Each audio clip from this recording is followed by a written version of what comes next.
আসসালামু আলাইকুম সম্মানিত ভিউয়ার্স, আশা করি সবাই ভালো আছেন। আজকে কিন্তু কম্পিউটার কীভাবে চেঞ্জ করতে হয় সেটা আমি দেখাবো এবং কীভাবে এটা গ্যাস সার্চ করতে হয় সেটাও দেখাবো।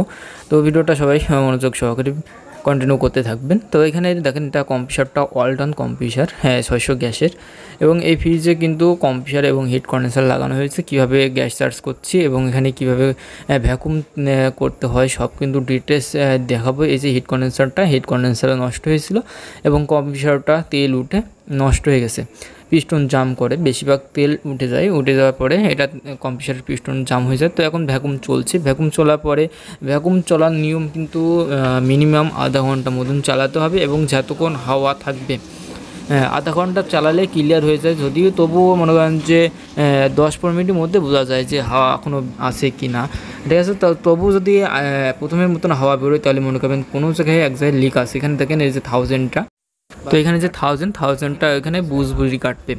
এর আগে কিন্তু ভিডিওতে আমি দেখাইছি কীভাবে এগুলো ভ্যাকুম চালাতে হয়, কম্পিউটার কীভাবে চেঞ্জ করতে হয় সেটা ভিডিও প্লে লিস্ট করা আছে, আপনারা গিয়ে দেখবেন। প্লে লিস্টে ফ্রিজ এসির ভিডিও বলে প্লে লিস্ট করা আছে, ওখানে ভিডিও প্রায় অনেকগুলো ভিডিও আপলোড দেওয়া আছে। তো আপনারা সেই ভিডিওগুলো দেখে আসবেন, দেখে আপনারা অনেক কিছু শিখতে পারবেন। আর অনেক কিছু যদি জানার ইচ্ছা থাকে, প্রয়োজন থাকে, তারা আপনারা আমার হোয়াটসঅ্যাপের নাম্বারে বা কমেন্টে লিখবেন কোন বিষয়ে আপনার জানার ইচ্ছা আছে বা কোনটা সমস্যা সেটা কমেন্টে জানাবেন এবং হোয়াটসঅ্যাপ নাম্বার আছে, সরাসরি আমার সাথে যোগাযোগ করতে পারেন।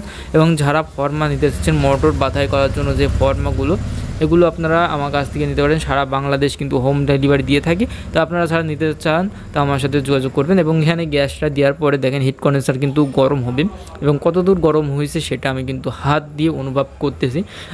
আর এখানে দেখবেন এম্পিয়ারটা বডিতে যে এম্পিয়ারটা লেখা আছে সেই এম্পিয়ার অনুযায়ী রাখবেন না, এখানে কিন্তু এম্পিয়ারটা একটু বেশি লেখা আছে। এবং এখানে কিন্তু আমার গ্যাসটা দেওয়া হয়েছে, গ্যাসে কিন্তু দেওয়ার পর লোড হয়েছে কিন্তু আমার 0.60। কম্পিউটারের গায়ে কিন্তু লেখা আছে, বডিতে লেখা আছে কিন্তু 0.94 এম্পিয়ার, সেই অনুযায়ী কিন্তু রাখা যাবে না, ঠিক আছে। আপনার গ্যাস যতটুকু প্রয়োজন ততটুকু গ্যাস ঢুকাবেন, ঢোকানোর পরে আপনার যত এম্পিয়ার সমস্যা নাই, কিন্তু 9.4 এম্পিয়ার উপরে যেন না যায় সেইটা দিকে খেয়াল রাখবেন। এবং মিটারটা কিন্তু বোঝা যায়, ঠিক আছে। প্রত্যেক গ্যাসে কিন্তু একটা প্রেশার আছে, সেই প্রেশার অনুযায়ী কিন্তু আপনারা দিবেন। তাই প্রেশারটার চার্ট কিন্তু আমার দেওয়া আছে, এর আগে সেই ভিডিওগুলো দেখে আসবেন। চার্টটা দেখলে আপনারা বুঝতে পারবেন কোন গ্যাসে কত প্রেশার থাকে, রানিং প্রেশার কত, স্টার্টিং প্রেশার কত, সেগুলো সব কিন্তু চার্ট দেওয়া আছে। প্লে লিস্টটা চেক করবেন, প্লে লিস্টটা চেক করলে পেয়ে যাবেন চার্টটা। তো সবাই ভালো থাকবেন, আজকের এতটুকুই ভিডিও। নেক্সট ভিডিওতে আবার ইনশাল্লাহ কোনো বিষয়ে কথা হবে, দেখা হবে। ততদিন সবাই ভালো থাকবেন, সুস্থ থাকবেন, ধন্যবাদ।